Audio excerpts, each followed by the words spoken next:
Një incident i pazakon ka ndodhur të mërkurën gjatë ndeshjes Apollonia Gramsci e vlefshme për kampionatin e femrave dhe e luajtur në Fier. Presidenti i klubit sportiv Apollonia për femra, Koço Kogdhima, i cili protestonte ndaj vendimeve të gjyqtarit Dorian Metlataj, ka hyrë në fushë gjatë lojës duke kërcënuar dhe duke e shtyrë fizikisht atë.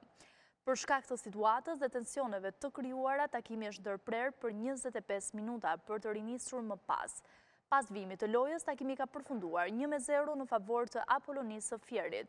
Për momentin nuk ka asnjë reagim nga klubi Apollonisë, por as nga Federata Shqiptare e Futbollit. Burime nga klubi Gramscit pretendojnë se sipas rregullores takimi duhet ishte ndërprer përfundimisht.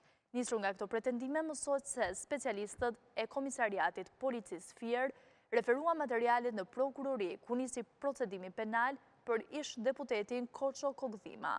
Ai akuzohet për veprime të dhunshme në aktivitete sportive.